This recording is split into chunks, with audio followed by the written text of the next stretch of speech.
తిరుపతి రైతు బజార్లో తక్కువ ధరకి బియ్యం బస్తాలు అందించే ప్రత్యేక బియ్యం కౌంటర్ని ఎమ్మెల్యే ఆర్ఎన్ శ్రీనివాసులు, కలెక్టర్ వెంకటేశ్వర్ ప్రారంభించారు.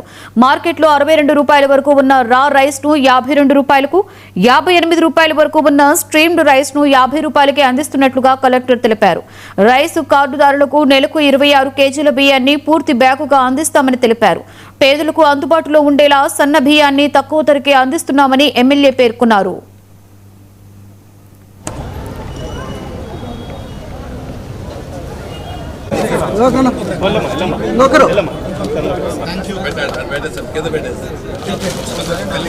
రైతు బజార్లలో రైస్ మిల్లు అవుట్లెట్లు ఏర్పాటు చేసి దాదాపు 115 రైతు బజార్లలో అదేవిధంగా 500 రైస్ మిల్లర్లో అవుట్లెట్లు ఏర్పాటు చేసి 62 రూపాయలకు అమ్మే రా బియ్యాన్ని అంటే పచ్చి బియ్యాన్ని 52కే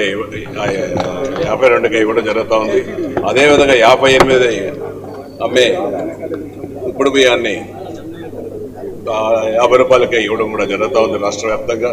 ఇది మన ఎన్డీఏ కూటమి ప్రభుత్వం వచ్చిన తరువాత సంక్షేమం ఒక అభివృద్ధితో పాటు సంక్షేమంలో కూడా ప్రజలను మర్చిపోకుండా పేద ప్రజలకు ఉపయోగపడే విధంగా ఈ సన్న రైస్ కేజీ పైన 10 రూపాయలు 8 రూపాయలు తగ్గించి ప్రతి చోట కూడా అందరికీ అందుబాటులోకి తీసుకురావడం మన